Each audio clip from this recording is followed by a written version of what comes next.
வணக்கம் எல்லாருக்கும் வணக்கம். காசிகல பைரவி பைரவராப்பணம் சரணம் ஜெகன்மாதா பூரீஸ்வரி திரு சரணம் காசி தேவகல பண்டார வேதாச்சாரியா தற்பாரமப்பணம் சரணம் காசி தேவகுதி தௌசினம் கனராமனகுடி தற்பாரமப்பணம் சரணம் பிரபம்ம ஸ்ரூபம் வீரேஸ்வரி நடரி பாபாஜி திருடைய அப்பணம் சரணம் ஓம் ஸ்ரீம் கால வேதவாயகராஜம் ஓம் ஓம் சௌல வீரேஸ்வரி ஓம் கிளி யோகபேசுபச்சம் சங்குரு பைரவாய் மங்கலம் ஓம் ஸ்ரீம் திருமை ஜெகன்மாதா பிதா பிரபம்ம ஸ்ரூப வீர வேதவம் திருடைய அப்பணம் சரணம் ஓம் கிரீம் நம சிவாய பைரவ சிவம் திதி விஷ்ணு ததாவரஹ நட்சத்திர விஷ்ணுரேவசா யோகசகர்ணம் சைவ சத்விஷ்ணுமாய ஜெகத்குரு குரு பிரம்மா குரு விஷ்ணு குருதேவ மகேஸ்வரா குரு சாட்சாத் பரபிரம்மா தஸ்மை ஸ்ரீ குருவே நமோ நமः. ஜெயந்தி மங்களா மந்திரகாளி பத்ரகாளி கபாலி துர்காசிமா சிவராத்திரி ஸ்வஹா சுதா நமஸ்தே. இன்னைக்கு தேதி வந்து 7ஆம் தேதி 7ஆம் மாதம் 2/2 திங்கட்கிழமை காலை மணி 10 மணி போல் ஒரு காசி ஓம் ஸ்ரீ ஜெகன்மாதா யோகமாயா புவனேஸ்வரி தேவி காசிகார பைரவி பைரவருடைய ஆன்மீக தகவல். நம்மளுக்கு வந்து அடுத்தது நம்மளுக்கு வந்து சூரிய பகவான் வந்து ஜோதிட சாஸ்திரப்படி சூரிய பகவான் வந்து தெற்கு நிலை சார்ந்த செல்வார் சொல்லுவாங்க ஜாதக கட்டத்தில். எப்படின்னா ஆடி மாதத்துலேருந்து தை மாதம் வரைக்கும் தெற்கு திசை நோக்கி பயணம் சொல்லுவாங்க. சூரிய பகவான் வந்து பித்ருகாரகன், சந்திர பகவான் வந்து மாத்ருகாரகன். அதுதான் பித்ரு வழிபாடு ரொம்ப செய்யும். இப்போ இந்த 6 மாத காலகட்டம் வந்து பித்ருக்கள் காலம் சொல்லுவாங்க. தை மாதத்திலேருந்து ஆடி மாதம் வரைக்கும் வந்து தேவர்கள் காலம் சொல்லுவாங்க, தேவர்களுடைய காலம். ஆடி மாதத்திலேருந்து தை மாதம் வரைக்கும் சரி பித்ரு கால நேரம். அது வந்து பித்ருக்களுக்கு நம்ம வழிபாடுகள் செய்ய வேண்டும். அதனால தான் நான் வந்து எப்படி இந்த சிராத்தம் பிண்டம் எப்படி செய்வது, அப்புறம் வந்து முத பிண்டம் இல்லாமல் எப்படி வந்து எளிய முறையில் தர்ப்பணம் பண்ணுறது, அதுவும் கற்பல் மட்டும் வைத்து எப்படி தர்ப்பணம் பண்ணுறது. அப்புறம் முதல்ல 2 பிண்டங்கள் உள்ள மந்திரம் நான் சொல்லிக் கொடுத்தேன். அப்புறம் 5 பிண்டத்தோட மந்திரம் சொல்லிக் கொடுத்தேன். அப்புறம் 10 பிண்டத்தோட மந்திரம் சொல்லிக் கொடுத்தேன். ஓகே, இந்த 10 பிண்டத்தோட மந்திரம் தான் வந்து ஆதி மூல பிண்டம் சொல்லுவோம். ஆதி மூலம்னா நம்மளுடைய மாத்திரு பித்ருகளுக்கு வந்து ஆதி மூலம் பிண்டம். இந்த 10 பிண்டம் ரொம்ப முக்கியமான பிண்டம், அதை கற்றுக்கணும். அதன் பின் நம்ம குடும்பவாசிகளுக்கு உள்ள தோஷ பிண்டம், அது வந்து பொதுவான பிண்டம்னா 20 பிண்டம், மொத்தம் 30 பிண்டம் நான் உங்களுக்கு சொல்லி கொடுத்துருக்கேன். இதை நீங்கள் வந்து தயவு செய்து எளிய முறையில் நீங்கள் கற்றுக்கணும். ஏன் சொன்னால் இந்த மாத்திரு பித்ரு வழிபாடு யார் ஒருத்தவங்க செய்யலையோ அந்த மாத்திரு பித்ரு தோஷங்கள் செய்யலைன்னு சொன்னால் 40 வயதுக்கு பிறகு குடும்பத்தில் ஒரு வளர்ச்சி இல்லாமல் போகும்போது, 2வது வந்து நம்ம இட வழிபாடு பூர்த்தி ஆகாது. இதுதான் சாஸ்திரங்கள் சொல்லுது. அதனால் எப்பயுமே நான் என்ன சொல்லுவேன்னா, இந்த முன்னோர்கள் வழிபாடு முக்கியத்துவம் கொடுங்க. சில குருமார்கள் வந்து ஆலயத்தில் வந்து இந்த தர்ப்பணம் பண்ணுவாங்க, அந்த ஆற்று ஓரத்தில். அங்கே செய்கிற கோயிலில் போய் தயவுசெய்து போய் கலந்துங்க. உங்களுக்கு நம்பிக்கையான குருக்கள் தர்ப்பணம் சிராத்தம் பண்ணால் போய் தயவுசெய்து கலந்துங்க. ஆனால் அதை விட சொந்தமாக கற்றுக்கணும், உபாசனை மார்க்கமாக. இப்போ உபாசனை மார்க்கம் நான் சொல்லி நீங்கள் செய்வது காதால் கேட்டு நான் சொல்வது உண்மையான உங்கள் மனசை ஏற்றுக்கிட்ட பிறகு நீங்கள் செஞ்சு பலன் பார்ப்பது வந்து உபாசனை மார்க்கம். உபாசனை மார்க்கமாக இதை நான் சொல்லிக் கொடுத்து ரொம்ப பேர் இன்றைக்கி வந்து நல்ல சொந்தமாக செய்கிறாங்க. அதுக்காக கோயிலுக்கு போகக்கூடாது, போய் செய்யக்கூடாது சொல்லக்கூடாது, தப்பாக செய்யக்கூடாது. கோயிலுக்கு போய் நீங்கள் செய்யுங்க. அவங்க குருமார்கள் என்ன சொல்கிறாங்களோ ஆகம சாஸ்திரப்படி நீங்கள் தர்ப்பணம் எப்படி செய்யணுமோ நீங்கள் செஞ்சுக்கோங்க. ஆனால் இது வந்து வீட்டுக்கு வெளியே தான் செய்யணும். 2வது வந்து இந்த பிண்டங்களில் வந்து நான் சொன்னேன் பார்த்தீங்களா, பிண்டங்கள் சில கேள்வியெல்லாம் கேட்டிருந்தாங்க. சில குருமார்களும் கேட்டாங்க, சிலர் வந்து என்ன கேட்டாங்கன்னா, இது வந்து நீங்கள் எத்தனை சில ரொம்ப கேள்வி கேட்டாங்க. என்ன கேள்வி கேட்டால், நீங்கள் எப்போ சொல்லிக் கொடுத்தீங்க, நீங்கள் யாரும் உங்கள் குலம் என்ன கோத்திரம் என்ன, நீங்கள் பரம்பரை பண்டார குருமார்கள் வீர சைவ காசி வீர சைவ பண்டார குருமார்களாக இருந்து நீங்கள் எங்கே கற்றுக்கிட்டீங்க அப்படின்னு இந்த குருமார்கள் கேட்டாங்க. அப்புறம் எல்லாம் கேள்வி கேட்டேன் சொல்லிட்டு கடைசியாக எனக்கு வந்து அக்னி காரியம் சொல்லிக் கொடுங்கன்னு சொல்லி போட்டாங்க. இந்தியாவிலேருந்து அக்னி காரியம் வந்து ஹோமம். அதாவது நான் சொன்ன பார்த்தீங்களா, அந்த பிண்டம் வந்து நீங்கள் லட்டு பிடிச்சிக்கு பிடிக்கும் போது அதில் வந்து உப்பு கலக்கக்கூடாது, ஏலக்காய் கலக்கக்கூடாது, கச்சந்தானம் கலக்கக்கூடாது, அப்புறம் மிளகு கலக்கக்கூடாது. இந்த 4 பொருட்கள் கலக்கக்கூடாது. அதே மாதிரி இந்த பிண்டை நீங்கள் பிடிச்சு இந்த தர்ப்பணம் பூஜைலாம் பண்ண பிறகு வீட்டுக்கு வெளியே தான் செய்யணும். ஏன்னா ஆத்மாவுக்கு வந்து உடல் இல்லை, உயிர் இல்லை, ஆத்மாவால் சாப்பிட முடியாது. ஆத்மா வீட்டுக்கு வராது, வரவும் கூடாது. ஆனால் எனக்கு சின்ன ஒரு வருத்தம் என்னன்னா, அது தவறாக நினச்சிக்க வேணாம், 99% நம்மளோட முன்னோர்கள் துருமானாம தான் அடையிறாங்க. எடுத்துக்காத எங்கள் அம்மாவும் அப்படி தான் துருமானா தான் அடைஞ்சாங்க. யார் ஒருத்தவங்க ஜீவ சமாதி அடையிறாங்களோ அவங்க தான் தேரிக்கா முத்திக்கு போகிறாங்க. அவங்க தான் கடவுளுக்கு சமமாக பாவித்து நம்ம பூஜிக்கலாம் படத்தை வச்சு. மற்றவங்கெல்லாம் படம் வச்சு பூஜிப்பது வந்து சரி இல்லை. ஆனால் சில பேர் இல்லை எங்கள் அப்பா அம்மா கும்பிடுங்க. நான் அதான் சொன்னேன், என்னோட உபாசனை மார்க்கம் மனசு சரி சொன்னால் ஏற்றுக்கலைன்னா பரவாயில்ல. அதே மாதிரி பிண்டத்தை படித்து பிண்டம் பூஜை முடிஞ்ச பின் அதை வந்து காக்கைக்கோ மிருகத்துக்கோ கொடுக்கக்கூடாது. ஏன்னா அந்த கருப்பல் வந்து கர்ப்பத்தை வந்து கலைச்சிடும். நீங்கள் பார்த்தீங்கன்னா கருட புராணத்திலே வந்து பிண்டம் பிடிச்சி தர்ப்பணம் பண்ண பிறகு அந்த பிண்டத்தை வந்து பசுமாட்டுக்கோ காக்கைக்கோ தான் கொடுக்க சொல்கிறாங்க. பித்ரு தேவதா அதிபதி வந்து யமதேவர் தர்மராஜா சொல்ற அவரோட வாகனங்கள் வந்து காக்காவும் எருமையும். அதனால காக்காக்கு எருமை கொடுத்தா இது நிவர்த்தி ஆகிடும், யமதோஷ நிவர்த்தி ஆகும்னு சொல்லி சில பேர் தவறாக நினைக்கிறாங்க. அது வழக்கத்தில் வந்துருச்சு. ஆனால் இந்த பிண்ட சாதத்தை எந்த மிருகத்துக்கு கொடுக்கும் போது அந்த மிருகம் கர்ப்பமாக இருந்தால் கர்ப்பம் கலைஞ்சிடும், நம்மளுக்கு கர்ப்ப தோஷம் ஏற்பட்டு கர்மசி தோஷம் வரும். அதே மாதிரி தண்ணியில் வந்து பிண்டத்தை மேலே கொட்டக்கூடாது. ஏன்னு சொன்னால் அதில் மீன்கள் சாப்பிட்டாலும் அந்த தோஷம் நம்மளுக்கு வரும். ரெண்டாவது வந்து நான் சொன்ன பார்த்தீங்களா, கடற்கரை ஓரத்தில் செய்யப்பட குப்பு காற்று நம்ம தண்ணியில் கொட்டும் போது அந்த பிண்டை எங்கே போய் சேருது? கடலில் தான் போய் சேரும். நம்ம தான் ஆற்றுலேருந்து கடலுக்கு போகும். உண்மையான சிறந்த விதி, முதல் விதி வந்து பிண்டத்தை வந்து அக்னி காரியத்தில் தான் ஆபத்தி கொடுக்கணும். பித்ரு ஹோமம்னு தனியாக இருக்குது, மாத்ரு பித்ரு ஹோமம், பித்ரு தேவதான் தனியாக இருக்காங்க. இப்போ மாத்ரு பித்ருவுக்கு தான் ஹோமம் வளர்த்து அந்த ஹோமத்தில் தான் பிண்டத்தை தர்ப்பணம் முடித்த பிறகு அக்னிக்கு ஆபத்தி பண்ணணும். சரி, அது முதல் விதி. ரெண்டாவது விதி எனக்கு ஹோமம் செய்ய தெரியல ஐயா, ஹோமம் செய்ய தெரியல. ரெண்டாவது விதி சிறந்த விதி என்னன்னா, அந்த பிண்டத்தை தர்ப்பணம்லாம் முடித்த பிறகு அரைவாளி தண்ணியில் கரைச்சி அந்த பிண்டத்தை வந்து ஒரு மரத்தோட வேர்லையோ வீட்டுக்கிட்ட கொட்ட வேணாம், கொஞ்சம் தள்ளி போய் வால் எடுத்து போயிட்டு மரத்து வேர்லையோ நினைச்சி குழி நோண்டி கூட புதைக்கலாம், தவறில்லை. மரத்து வேரில் கொட்டும் போது அது பூமியோட மண்ணோட மண்ணை அப்படியே ஐக்கியமாயிடும். அதாவது பிண்டத்துக்கு வந்து இவ்வளோ விஷயம் இருக்குது. ஆனால் நீங்கள் பார்த்தீங்கன்னா கருட புராணத்திலும் சரி விஷ்ணுமான சரி இது பிண்டத்தை வந்து காக்கைக்கும் பசுமாட்டுக்கும் மிருகத்துக்கு கொடுங்கன்னு சொல்லுவாங்க. நீங்கள் பசுமாட்டுக்கு கொடுக்கணும்னு ஆசைப்பட்டால் சுத்தமாக புல்லு வெட்டி கைப்பட கொண்டு போய் கொடுங்க, இல்லை புண்ணாக்க தவிடு வாங்கி கொடுங்க. காக்கைக்கு உணவு அளிக்கணும்னு ஆசைப்படும் போது நல்ல ரொட்டி வாங்கி கொடுங்க, இல்லை எந்த காக்கைக்கு என்ன பிடிக்குமோ அதை வாங்கி புது சாப்பாடு வாங்கி கொடுங்க. நீங்கள் சாப்பிட்ட மிச்ச சாப்பாடை கூட சுனவாகனமான நாய்களுக்கே போடப்படலாம். நாய் சொல்லப்படாது, சுனவாகனம். சில பேர் பைரவன்னு சொன்னாங்க, இல்லை பைரவ் 108 அவதாரம். 108 அவதாரத்தில் வந்து 64 அவதாரம் கணக்கு இருக்குது. 64 அவதாரத்தில் 64 வாகனங்கள் இருக்குது. அதில் வந்து சம்மார பைரவர் சண்டிகாதேவியோட கணவர் யோனி, இது வந்து சம்மார பைரவர் சொல்லுவோம். அந்த சம்மார பைரவோட வாகனம் தான் சுனவாகனமான நாய். அதனால் உங்களுக்கு நாயை கண்டா பைரவர்னு நினைக்கிறாங்க, இல்லை சுனவாகனம் சொல்லணும். எந்த காலத்தை கொண்டும் எந்த மிருகத்தும் எச்சு சாப்பாடு போடாதீங்க. நீங்கள் சாப்பிட்ட மிச்ச சாப்பாடை சுனவாகனுக்கோ நீங்கள் வளர்த்த பிராணிகளுக்கோ மற்ற பிராணிகளுக்கும் போடாதீங்க. சுத்தமான சாப்பாடு வாங்கி போடுங்க. சரி, இப்போ வந்து நம்ம வந்து வருகின்ற ஆடி மாதம் 17ஆம் தேதி 7ஆம் மாதம் கரெக்டாக பாருங்கள், சப்தமி திதியில் வந்து பிறக்குது. திதி வந்து அன்றைக்கி அஷ்டமி, தேய்பிர அஷ்டமி வேறு இருக்குது, வந்து மகா பைரவ அஷ்டமி பூஜை நடக்குது. அப்போ இந்த அன்றைக்கி வந்து உத்திரட்டா நட்சத்திரம், என்ன சொன்னாலே உத்திரட்ட நட்சத்திரம் காமதேவ நட்சத்திரம். அன்றைக்கி மகாலட்சுமி கிட்ட முடிஞ்சவரை வீட்டில் வந்து குத்துவிளக்கு பூஜை பண்ணுங்கள், துளசி பூஜை பண்ணுங்கள், மகாலட்சுமி புவனேஸ்வரி பூஜை பண்ணுங்கள், சுவர்ண பைரவர் பூஜை பண்ணுங்கன்னு சொல்லுவேன். நான் அடிக்கடி சொல்லுவேன், பைரவ வழிபாடு ரவி குருக்கள் நான் தான் எல்லாத்துக்கும் நான் வந்து தெரியும். ஆனால் இன்ன வரைக்கும் நான் யாருக்கும் நான் வந்து இந்த கால பைரவர் படம் வச்சு பூஜை பண்ணுங்க நான் சொல்லவே மாட்டேன். வீட்டில் வச்சு பூஜைக்கிற ஒரே படம் சுவர்ண பைரவர் சொல்லப்படும் ஸ்ரீ பைரவர் தான். ஆனால் குடும்பாசிகள் வந்து புவனேஸ்வரி படம் வச்சு பக்கத்தில் ஸ்ரீ பைரவர் படம் வச்சு தான் பூஜிக்கிறோம். இதுதான் உண்மையான ஒரு விதி. கால பைரவ படம் நான் சொல்லவே மாட்டேன். கால பைரவ படம் வந்து சன்னியாசிகள், தவசிகள், யோகிகள், சாதுக்கள், குருமார்கள் இவங்க வச்சு எப்படி வேணால் கும்பிடலாம். நான் அவங்க வழிபாட்டுக்கு நான் எப்பயும் போக மாட்டேன். சாதாரண குடும்பாசிகளுக்கு உள்ள வழிபாட்டை நான் சொல்லியிருக்கேன். அப்போ நம்ம 17ஆம் தேதி 7ஆம் மாதம் உத்திரட்ட நட்சத்திரம் 7:28 AM வரைக்கும் இருக்குது. அப்போ அது முடிஞ்ச ரேவதி பிறக்குது. அப்போ இந்த உத்திரட்டா நட்சத்திரம் அன்னைக்கு அஷ்டமி அன்னைக்கு வர்றால இந்த பணம் சம்பந்தமான போராட்டம், பண கஷ்டம், இதுக்கெல்லாம் வந்து 2 குத்துவிளக்கு ஏற்றி வச்சு லட்சுமி மந்திரம் மீறி சொல்லுங்க போதும். இன்னும் சிறந்த ஒரு விதி என்னென்னு சுவர்ண பைரவருடைய மூலமந்திரம் மகாமந்திரம் நான் கொடுத்துருக்கேன், ஆர்டிக்கலில் டிக்டாக்லேயும் நான் கொடுத்துருக்கேன்.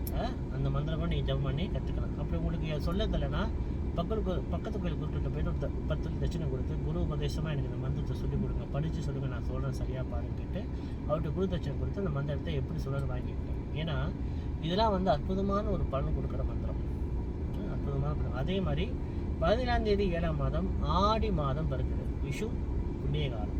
நான் சொன்னேன் பார்த்தீங்களா, மேஷ மாதம், சித்திர மாதம், ஆடி மாதம் சொல்லப்பட கடக மாதம், அதாவது அது வந்து ஆடி மாதம். அப்புறம் துலா மாதம் சொல்லப்பட துலா மாதம் ஐப்பசி மாதம். இப்போ தை மாதம் சொல்கிறது வந்து மகர மாதம், மகர சங்கராந்தி. இந்த 4 மாதம் வந்து விஷ புண்ணிய காலம் சொல்லுவோம். இதோட அர்த்தம் என்னன்னு சொன்னால், சூரிய பகவான் மாத உதயம் ஆகிற நேரம் முடிஞ்ச பின் நம்ம வந்து ஸ்ராத்தம், முன்னோர்களுக்கு ஸ்ராத்தம் கொடுக்கணும். அதனால இந்த பிண்டத்தை நான் வந்து எப்படி பிடிப்பது, என்ன தமிழ் மந்திரம் படிப்பது, என்ன அதோட 30 மந்திரம் தமிழ் மந்திரம் என்ன, அதோ அப்புறம் அஷ்டோத்திர நாமாவளி என்ன, எல்லாம் நான் உங்களுக்கு சொல்லி கொடுத்துருக்கேன். அது நீங்கள் கண்டிப்பாக நீங்கள் ஒன்று ஒன்றா கற்றுக்குங்க. இதை வந்து பார்க்க உங்களுக்கு பெரிய ஒரு விஷயமா இருக்கும். அதான் இல்லை, ரொம்ப எளிய முறையில் வந்து இதை நீங்கள் கற்றுக்கலாம். ஆனால் என்னோட குரூப்பில் உள்ளவங்க யாராவது ஈப்போல இருந்தால் ஈப்போல நீங்கள் கான்டாக்ட் பண்ணி அவங்க கற்றுக்குங்க.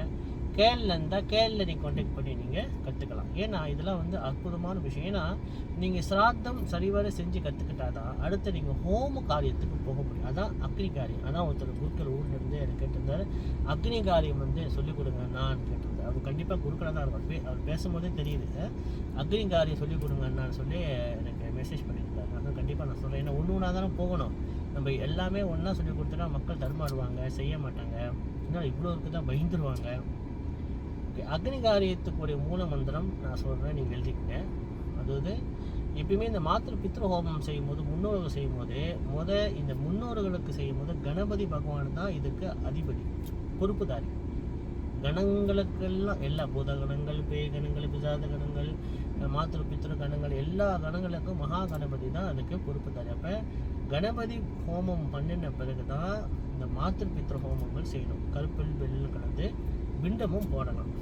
பிண்டத்தை வர்க்கம் பண்ணிட்டு போடலாம்.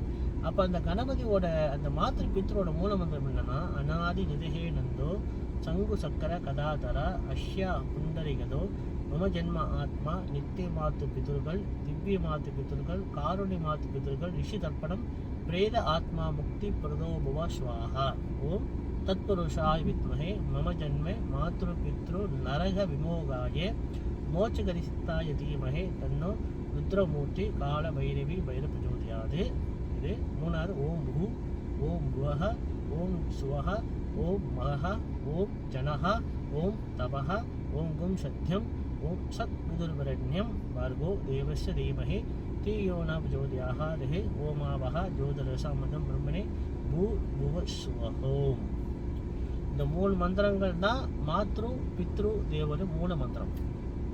இது படித்த முடிச்சு இந்த மாத்திரு பித்ரு தேவதாக்கு பூர்ண ஆவர்த்தி யாரை கொடுக்கணும்னு சொன்னால், அக்னி பகவானை நினைத்து மகா கணபதிக்கு தான் பூர்ண ஆவர்த்தி செலுத்தணும். ஏன்னா இந்த பித்ருகளுக்கும் பித்ரு லோகத்துக்கும் அதிபதி மகா கணபதி. அதனால தான் வந்து எந்த ஒரு வழிபாடு செஞ்சாலும் கணபதி அவங்க செய்யுங்கன்னு ஏன் சொல்கிறேன்னா, பித்ரு வழிபாடு பூர்த்தி ஆகும்னு சொல்லிட்டான். அப்போ கணபதி அவங்க செஞ்சு 2வது பித்ருஹோமம் சொல்லி மந்திரத்தை சொல்லி இந்த மந்திரம் சொல்லும்போது கருப்பல் வெள்ளலும் கலந்து நெல்லும் கலந்து கோதுமையும் கலந்து போடணும். நவதானியம் கூட போடலாம், அது உங்கள் இஷ்டம். அவல் பொறி கடலை கூட போடுங்க. போட்ட பிறகு அதன் பின் வந்து திருப்பியும் கணபதி ஹோமம் செய்யணும். பித்ருஹோமம் முடிஞ்சு கணபதி ஹோமம் செஞ்ச பின் இது வந்து யாருக்கு சொன்னால் குருமார்கள் நான் சொல்கிறேன். ஏன்னா அவர் கேட்டிருந்தாருங்க அக்னிகாரம் எப்படி என்னன்னு கேட்டிருந்தாரு. கணபதி ஹோமம் வந்து தர்ப்பணம் பண்ணிடணும். பிண்டெல்லாம் போட்டு தர்ப்பணம் பண்ணி அந்த அஷ்டோத்திரம்லாம் சொல்லி மாத்திரை பிதிர அஷ்டோத்திரம்லாம் சொல்லி முடிச்ச பிறகு கணபதி ஹோமம் ஆரம்பித்து கும்ப ஆவாகனம் பண்ணணும். கும்பம் வச்சு ஆவாகனம் பண்ணி அந்த ஆவாகனம் இறைவனை வரவழைப்பது, அமரம் செய்வது, அமர செய்வது, ஆவாரம் வரவழைத்து கணபதி ஹோமம் செஞ்சு அப்புறம் பித்ரு ஹோமமான திலா ஹோமம் செஞ்சு அதன் பின் கணபதி ஹோமம் செஞ்சுட்டு தான் அந்த கணபதி ஹோமம் தான் பூர்ண ஆவர்த்தி செலுத்தணும். மாத்திரு பித்ரு தேவதாக்கு வந்து பூர்ண ஆவர்த்தி இல்லை. இந்த மாத்திரு பித்ரு ஹோமமான திலஹோமம் முடிஞ்ச பின் திருப்பியும் கணபதி ஹோமம் செஞ்சு தான் கணபதிக்கு தான் இந்த பூர்ண ஆவர்த்தி செலுத்தினா தான் பித்ரு ஹோமம் மாத்திரு பித்ரு ஹோமம் சொல்லப்பட திலாயாகம் பூர்த்தி ஆகும்.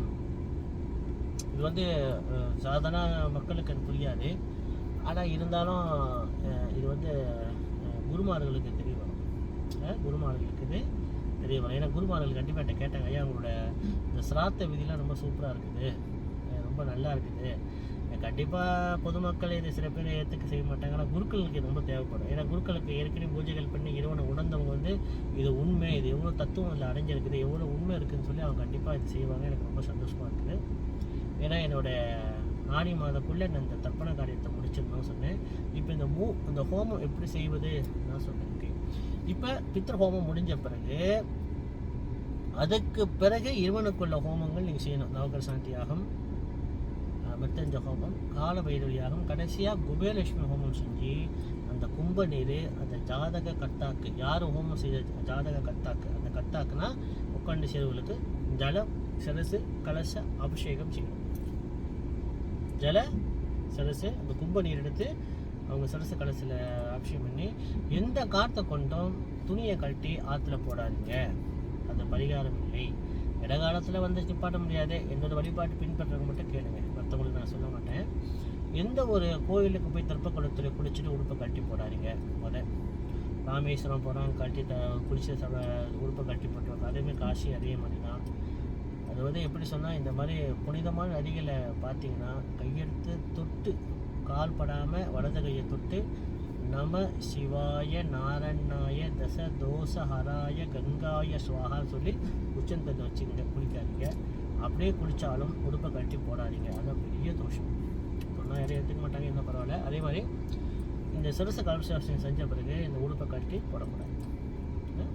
எந்த இப்போ நீங்கள் சில பேர் திருநள்ளாறு போகிறாங்க, அங்கே போயிட்டு எண்ணெயை வச்சு எல்லாம் குளிப்பாங்க. ஆனால் அவங்களுக்குலாம் தெரிய மாட்டேது. உண்மையிலே திருநெல்வேலியில் திருப்பக்குளத்தில் குளித்தா நம்மளுக்கு சனி தோஷம் நிவர்த்தி ஆகும்னு சொன்னால் அங்குள்ள குருமார்களுக்கு அங்கே இடம் பத்தாது. எந்த ஒரு குருக்களும் அங்கே போய் குளிக்க மாட்டாங்க. அந்த கோவில் சிறு குருக்களே திருப்பக்குளத்தை காலி வைக்க மாட்டாங்க. பயம், வைக்கக்கூடாது. புனிதமான நதி, புனித நீர். ஆனால் போகிற வரவங்க எதை சாப்பிட்டா பித்தர் தீரம்னு நினைக்கிற மாதிரி எல்லாரும் இந்தியாவுக்கு போயிட்டு சனீஸ்வரன் பார்வை படுதியா, திருநெல்வேலியில் போங்கயா, அங்கே போய் திருப்பக்குளத்தை குளிங்கயா, உடுப்பு கழட்டி போடுங்கயா, தோஷம் போங்கயா அப்படின்னு சொல்லிக்கிறாங்க. அதே மாதிரி ராமேஸ்வர கதை தான். 23 கிணறில் குளித்தா புண்ணியம். 23 கிணறு ராமன் வந்து இந்த சிராத்தம் பண்ணதுக்காக அந்த புனித நீர் வேணுச்சு. அங்கே 23 கிணறு, பச்சையான 54 கிணறு அதெல்லாம் மூடிட்டாங்க. எனக்கு 21 கிணறு தான் இருக்குது.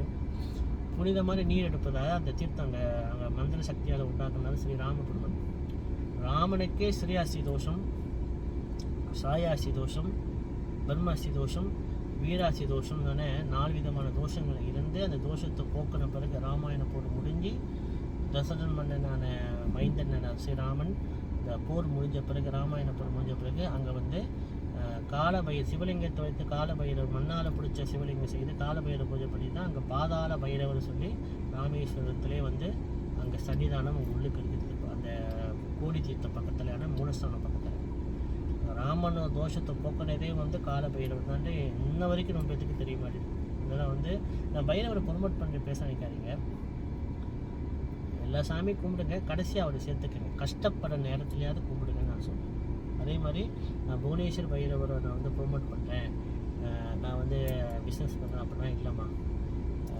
மக்கள் கஷ்டப்படுற நேரத்தில் இதை வழிபட்டால் நல்லா இருப்பாங்களே, இந்த சிராத்தம் பண்ணால் பித்ரு தோஷம் இல்லாமல் குழந்தை பிறக்குமேன்னு ஒரு ஆசை தான்.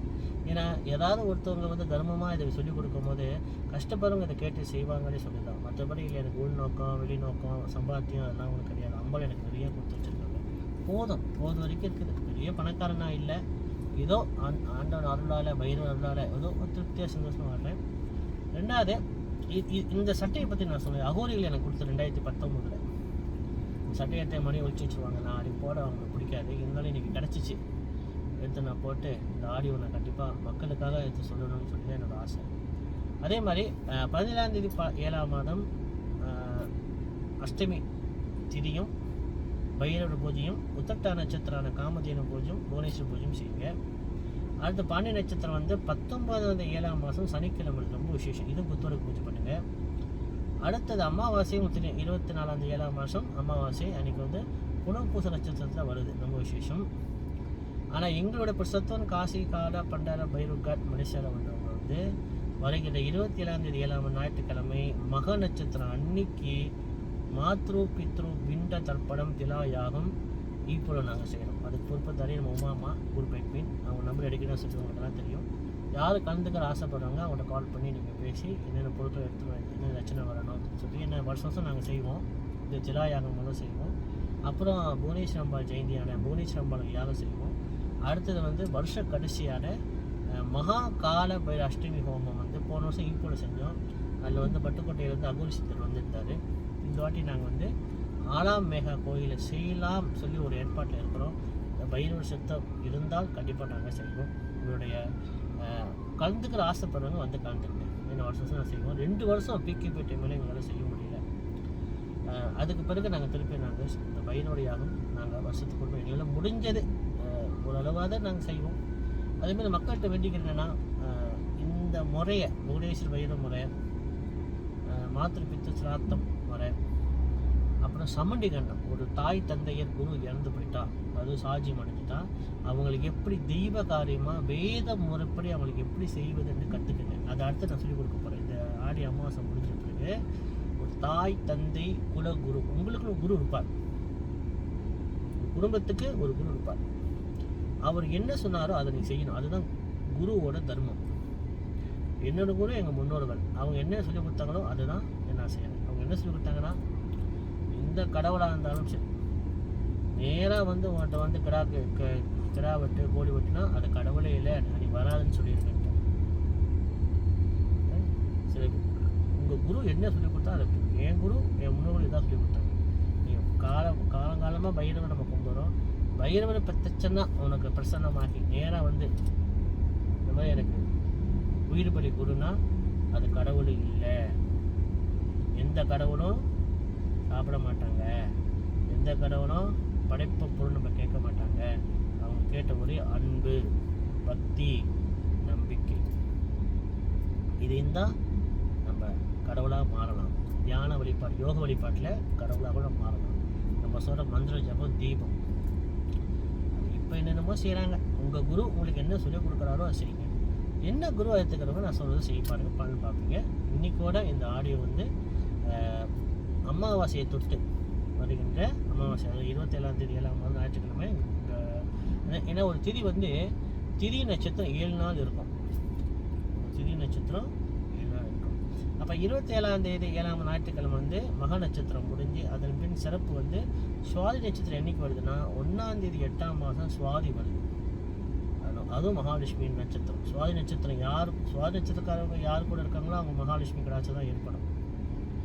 அது சுவாதி, பரணி, உத்திரட்டாதி இதெல்லாம். அதுக்காக எல்லா நட்சத்திரம் தவறு நான் சொல்லலை, இதை குறிப்பாக எடுத்துக்குங்கன்னு சொல்கிறேன், அவ்வளோதான். அப்போ சுவாதி நட்சத்திரம் என்னைக்கு வருது சொன்னால் 1ஆம் தேதி 8ஆம் மாதமும் இருக்குது. 2ஆம் தேதி 8ஆம் மாதம் காலையில் மலேசியா நேரப்படி காலையில் இருக்குது. அதே மாதிரி நான் கேட்டுக்கிறேன் என்னென்னா, தயவு செய்து இந்த பஞ்சாங்கத்தை எல்லாம் வாங்கி வைக்க. மலேசியாவோட நேரத்தைப்படி கஜலட்சுமி வாக்கிய பஞ்சாங்கம். ஏன்னா இதை பார்த்து நான் சொல்லும் போது அடுத்து நீங்கள் பஞ்சாங்கம் கற்றுக்கலாம். நான் அடுத்தது வந்து இது சமண்டிக சிராத்தம் முடித்தேன், சமண்டிகன் அதுக்கு போக போகிறேன். முடித்த பிறகு இந்த பஞ்சாங்க விபரத்தை நான் உங்களுக்கு சொல்லிக் கொடுக்குறேன், கொஞ்சம் கொஞ்சமாக சொல்லிக் கொடுக்கணும். அப்போ நீங்கள் எல்லாரும் தயவு செய்து, இது என்ன நம்ம எவ்வளோ நம்மளுக்காக செலவு பண்ணுறோம், ஒரு பாண்டொலி தான். இதுக்கு எனக்கு சம்மந்தம் இல்லை, தப்பா நினச்சிக்காதீங்க. இது மணிமுத்து சுவாமி ஐயா தான் இந்த ஜோதிட மேதை, அவர் தான் இந்த பஞ்சாங்கம் தயார் பண்ணியிருக்காரு. மணிமுத்து சுவாமி பிள்ளை சுவாமி அவர் தான் வந்து இந்த பஞ்சாங்கத்தை அவருக்கு எனக்கு எந்த சவுண்ட் நான் பார்த்ததுல பேசுங்க பைரவருக்கு தெரியும். நான் இந்த பஞ்சாங்கத்தை ப்ரொமோட் பண்ணுறால அவருக்கு எனக்கு 5 காசு கொடுப்பதில்லை. இந்த பஞ்சாங்க ஜோதிட சாஸ்திரத்தில் தமிழகங்கள் இந்து சனாதன தர்மமான நம்ம ஆதி பைரவ சைவர்கள் நம்ம எல்லாம் நம்ம தெரிஞ்சுக்கணும்னு சொல்லி தான் நான் சொல்கிறேன். வேறு ஒன்றுமே இல்லை, எனக்கு என்ன ஒரு உள்நோக்கு வடிநோக்கு எனக்கு கிடையாது. ஏன்னா இதை பற்றி நான் உங்களுக்கு விளக்கும் போது உங்களுக்கு ஈஸியாக இருக்கும், அதான் தான் சொல்கிறேன், வேறு ஒன்றுமே இல்லை. ஏன்னா நீ பாருங்கள், பஞ்சாங்கம் தயார் பண்ணுறதே இல்லை. ஏன்னா யாரும் வாங்க மாட்டாங்களே, பஞ்சாங்கம் பற்றி தெரிஞ்சது தான் வாங்குவாங்க. இப்போ சொல்லிக் கொடுக்க நான் இருக்கிறேன், நீங்கள் தயவுசெய்து வாங்கி வைங்க. இந்த வருஷம் விட்டுருங்க, பரவாயில்ல முடிஞ்சு. அடுத்த வருஷம் இப்போ ஆர்டர் பண்ணிடுங்க. அப்போ அவங்க ஒரு முன்னிக்கே ஆர்டர் பண்ணால் தான் பஞ்சாங்கம் கூட எடுப்பாங்க. அதே மாதிரி எல்லோரும் நான் கேட்டுக்கிறேன்னா, இந்த டிக்டாக்கை பார்க்குறவங்க எல்லாரும் ஒரே வேண்டுதல் மட்டும் வைங்க. லோகா சமஸ்தா திதினும் வந்து உலகம் நல்லா இருக்கணும், எல்லா மக்களும் நல்லா இருக்கணும். அதே மாதிரி இந்த மலேசியாவில் ஆன்மீகத்துக்காக குரல் கொடுக்குற சங்கம், இந்து சங்கம், இது அர்ச்சக சங்கம், குருக்கள் சங்கம், அப்புறம் இன்னொரு சங்கம் நல்ல சங்கம்